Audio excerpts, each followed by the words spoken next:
Good morning, all. It's November 16th, Saturday. It's an absolutely wonderful day. Beautiful weather here in Florida. Low 70s, I would guess. A little bit chilly this morning in the shade, but get out in the sun. Like heaven. All right, so back to our doorstop moldings.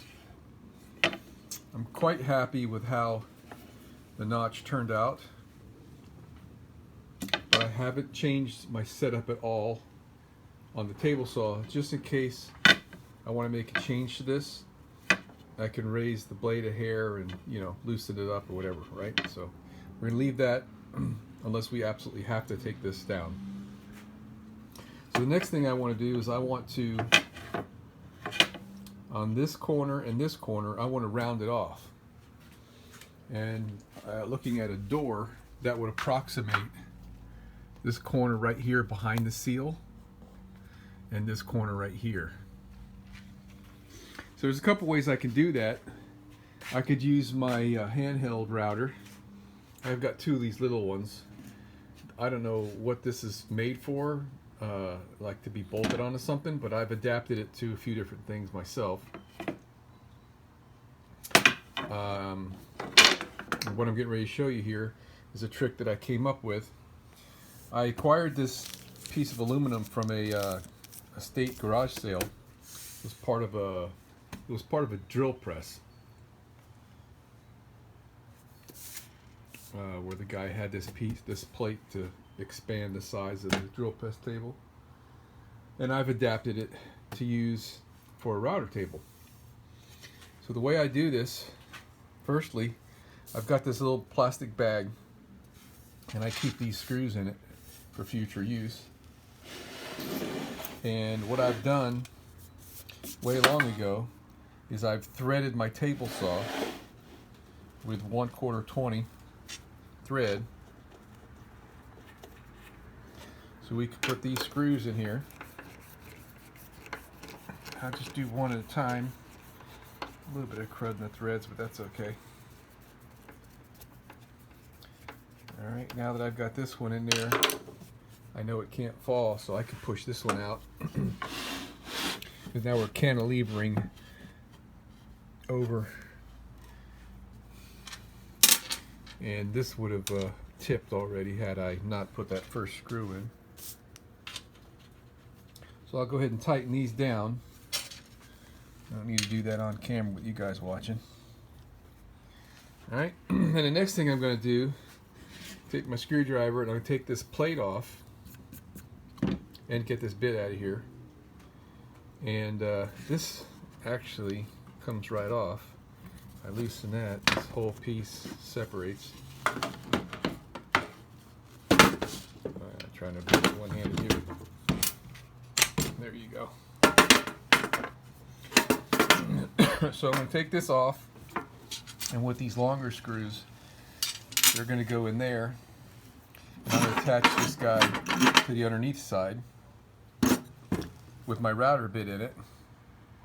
And I've got that small radius. I don't think it's in this kit. I think it's sitting in my I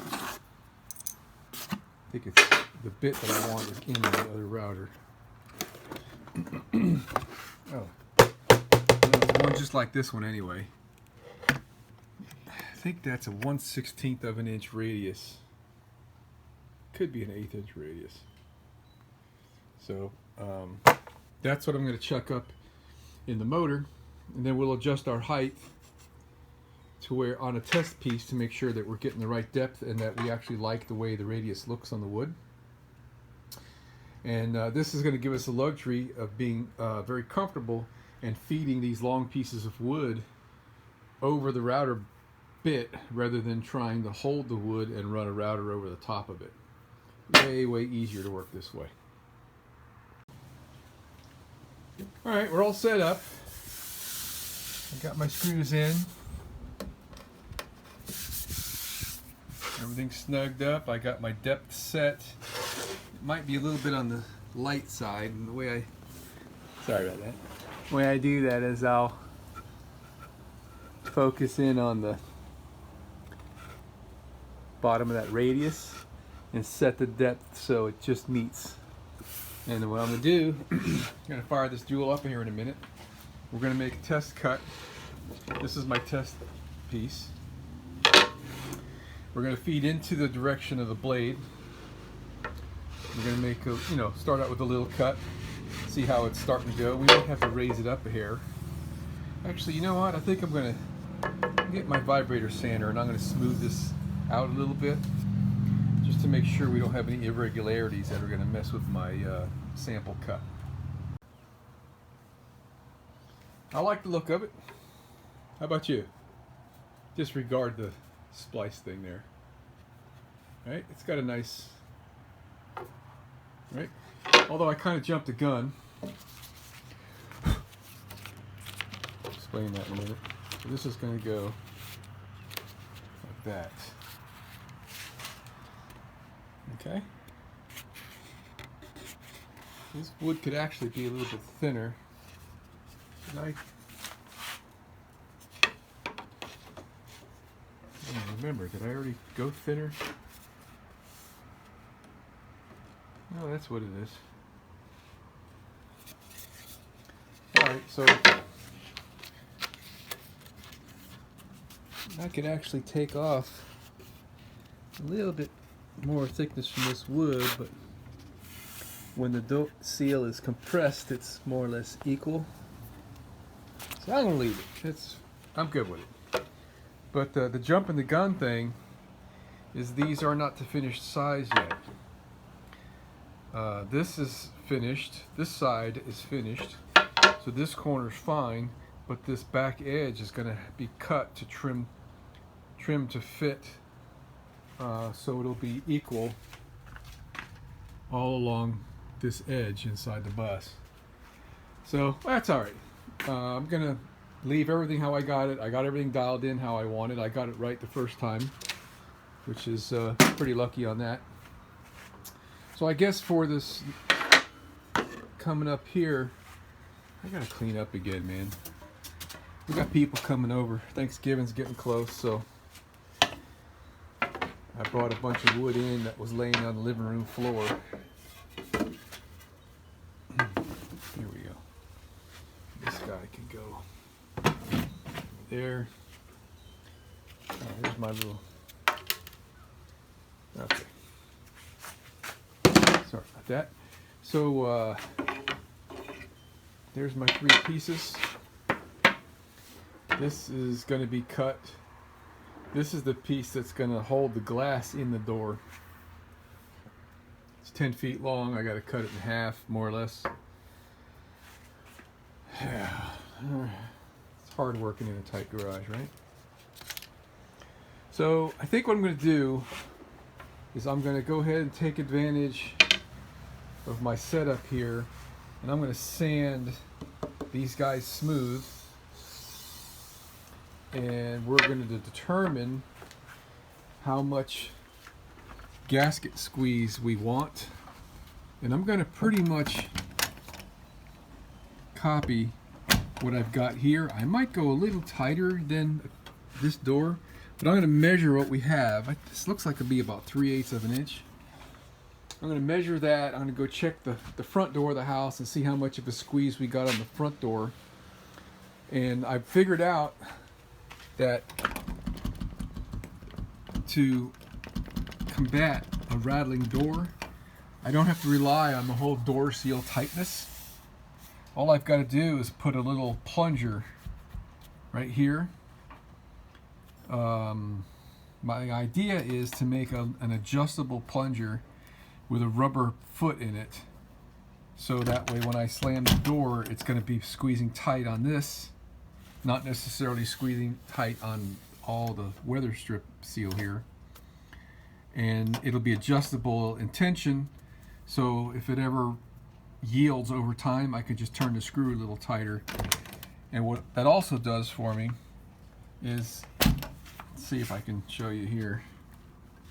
So when you put a little bit of pressure on the door seal, the door is going to flex some. Now this door is pretty darn rigid. The bus door is a little bit less rigid than this one. So if I make these gaskets really tight, we're going to get a little bit of flex in the door out at the bottom and out at the top. I guess it's hard to show you with the camera moving, right?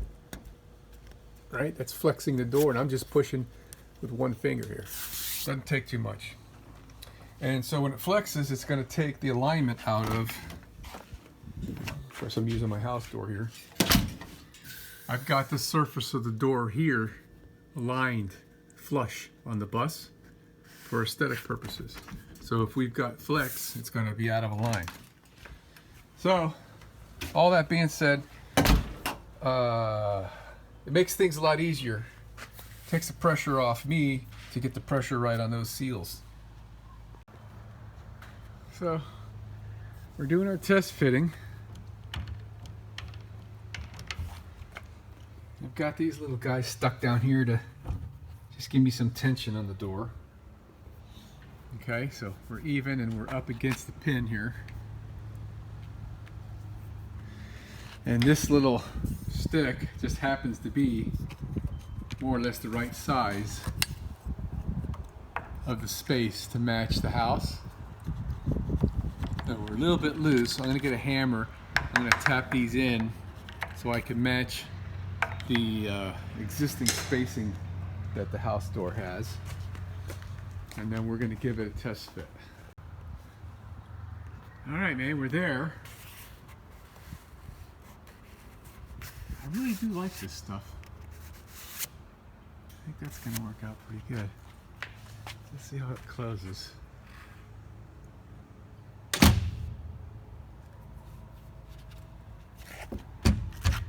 Gosh, and it's tight enough, it's not even around. I think, oh wait, went in too deep. There.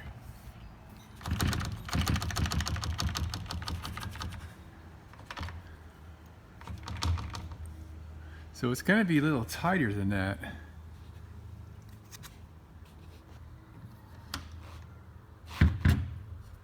Oh, this is, it's messing me up down there.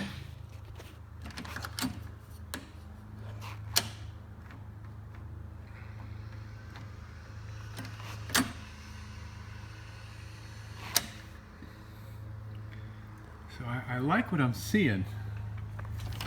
So when the door seal's touching, it's on this corner, which will have a lot higher pounds per square inch of pressure than if it were just sitting on something flat. So I like that. But we got to be careful that we don't want it to close to where the next little thing goes in. See, like that? Because then it'll be a pickable lock. It's just a little bit hard to estimate how tight I've got to make this squeeze on this seal using just this sample piece and not the whole piece. So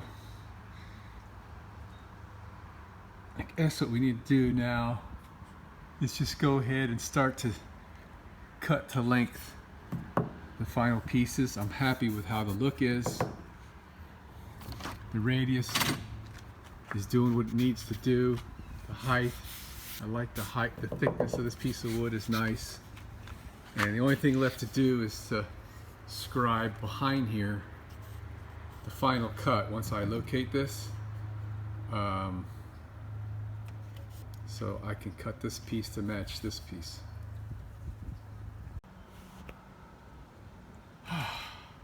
It's always something, right? So I forgot that this door is taller than a standard door. And I just assumed that these seals were going to be long enough. So now I got to back up and punt. I need to find some of these seals that are for extra tall doors, which I know they're around, or come up with a completely new seal altogether. But while I've got it set up here, I'm going to go ahead and do my depth testing to see about where this is gonna. I can't do that because the new seals that I get might be different. So I'm stuck. But they do fit in there nicely. Very nicely. Gotta push it in there, you know?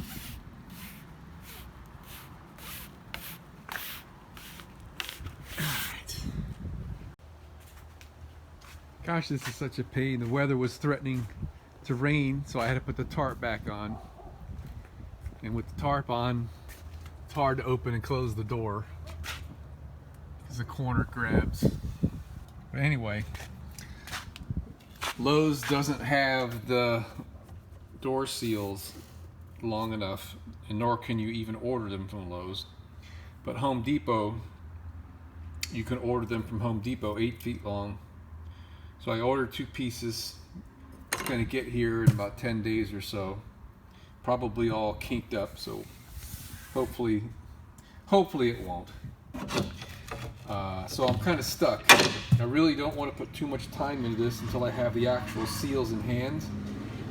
So, I mean, in the picture they look identical to these, but who knows if they're a little different.